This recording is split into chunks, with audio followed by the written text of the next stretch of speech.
I was driving into this village, Subulapuram, expecting to see the temple. I have been there to this temple many times before. When I drove into the street and it turned around the corner, I saw the temple was totally demolished. I was shocked.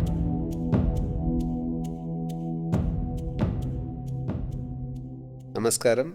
First of all, let me thank you for the overwhelming response for the registration to the Sadhguru Shribrahma trail that's happening in December and March. The December batch is almost full and just a few seats left, and for the March we are opening the registration soon. In preparation for this yatra, I plan to go to all the Sadhguru Shribrahma Ashrams. I started off with this birthplace near Madurai, Patti. It's the birthplace of Sadhguru Shribrahma.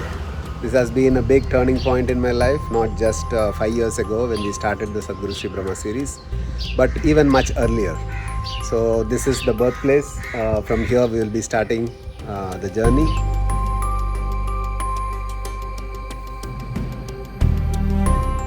The granddaughters and great-grandsons have come together and built this temple. They have been doing Guru Puja for the last 7-8 years now. This is the place where the Samadhi failed. He attempted Samadhi, but he was taken out, or the pit was opened much before. So this is the place. The house, the old house where he lived in, is also here, close by. The Ganesha temple where he sat when he was woken out of his Samadhi place, where he went and sat in anger, is also nearby. This place has not changed much in the last 5 years, and I've also been visiting this off and on because this is just situated by the highway. He sat at the Ganapati temple with great intensity and anger that nobody else could go near him. Then he started walking towards the Western Ghats. We don't know if he stopped or stayed elsewhere. The next known place where we know he sat in Samadhi was in Subulapuram. Before bringing in participants for the Sadhguru Shribrahma Yatra in December and March, I thought I'll do a dry run of all these places to see how long it takes, where to stop, so that their journey is comfortable. When I entered Subulapuram village, I was in for a shock. The temple was not there. It was demolished fully. They have been demolishing the building for the last 1 month, and today happened to be the puja of the start of the building of the temple. So I asked the elder what was happening. அந்த கோயில் damage ஆயிடுச்சு. வேலை ஆரம்பிச்சு வேலை நடந்துட்டு இருக்கு. இந்த வேலை எப்படி முடிய ஒரு வருஷம் ஆகும். They have done proper palalayam. Palalayam is something that the energy of the deity is not disturbed. It is transferred to the Devi shrine. The pujas will be happening in this place for the next 1 year till this Kumbhabhishekam happens.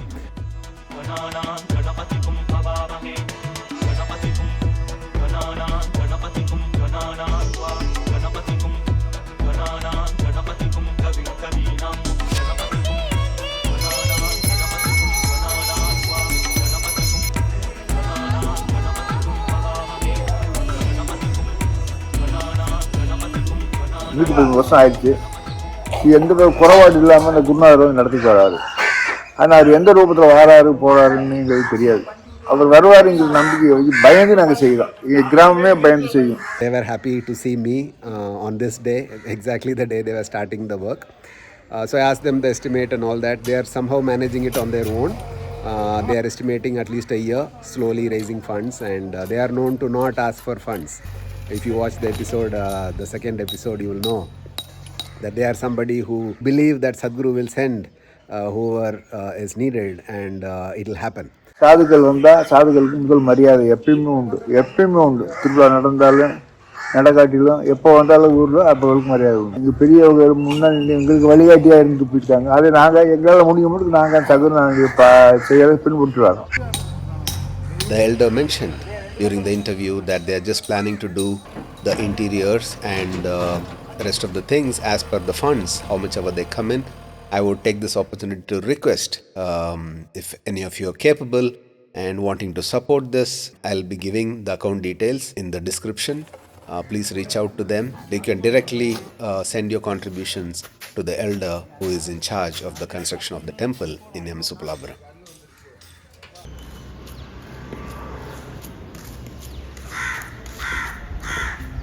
From Subulapuram, I headed towards Pani.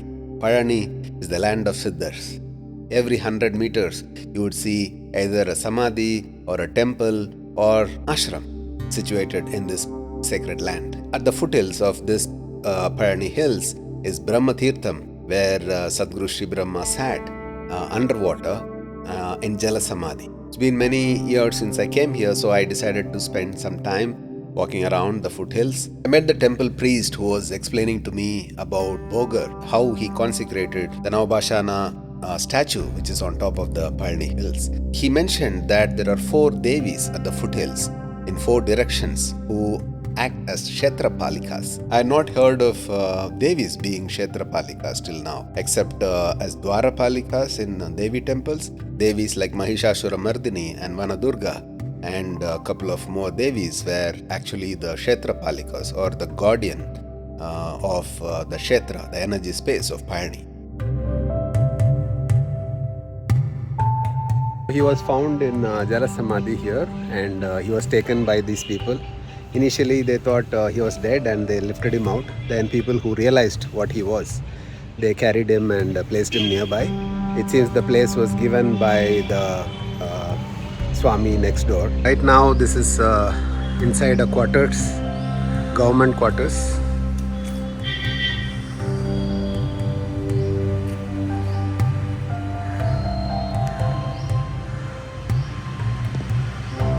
This is Satti Swamigal's ashram, where he was there, and during his time is when they discovered Sadhguru, who was in Jala Samadhi.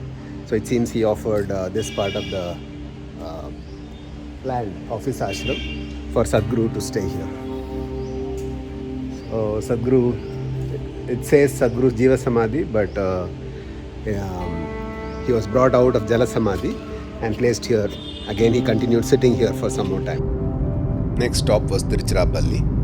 Tiruchi Thiruvanikkoil Ashram was the first ashram to be established while Sadhguru Shribrahma was physically still around. Sri Dinesh, who is in charge here, shared that many people from overseas and all over India are visiting here in large numbers after watching the documentary series.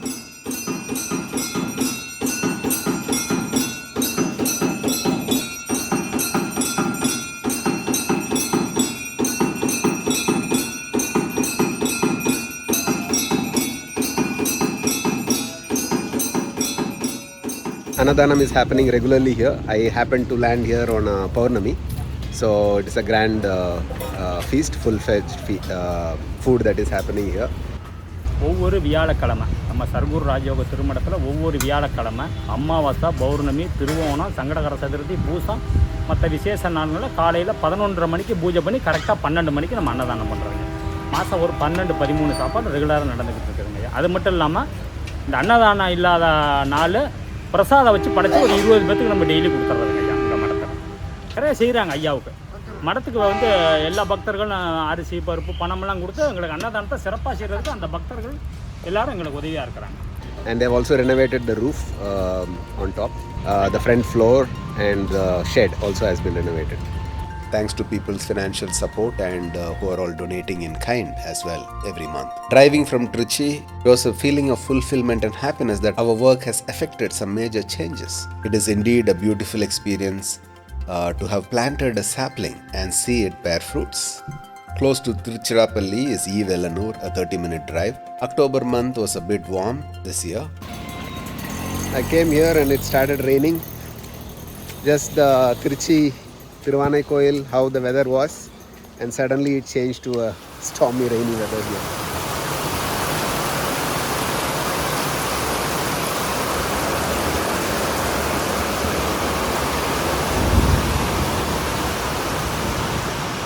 This is the place where he instructed, like in every other place, and sat in Samadhi. In between, the collector or the officials came and they were doubtful and they woke him up. And because of that, only half of the days of Samadhi was fulfilled. There is a half a linga that has been consecrated here. This is the roof beneath which the cave where Sadhguru Shribrahma meditated, was in Samadhi for some period of time. It's located here. They have maintained a shrine here on top. It's a power cut, so can't able to see right now.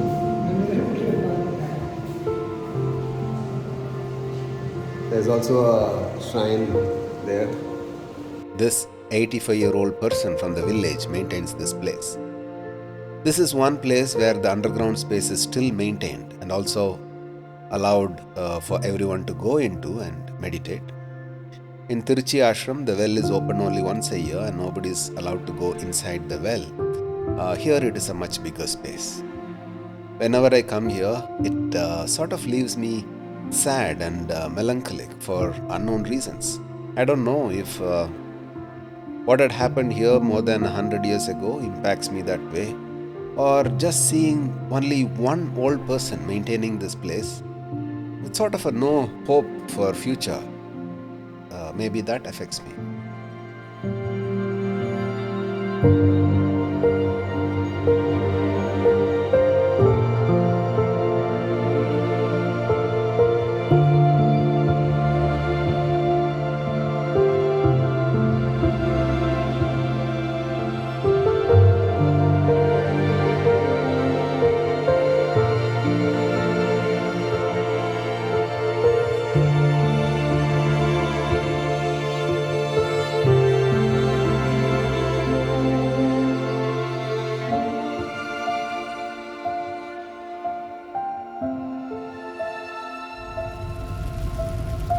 The next stop was Nilgiris.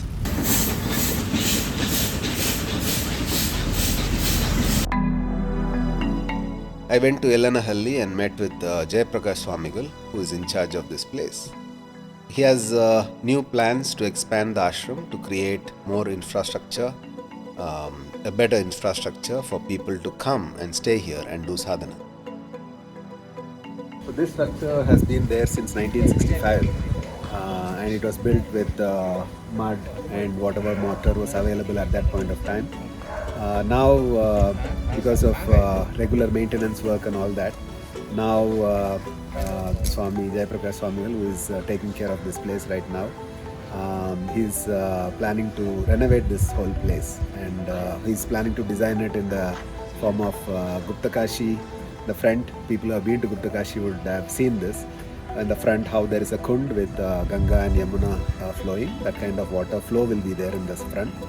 And Kedar kind of sanctum is what he is planning.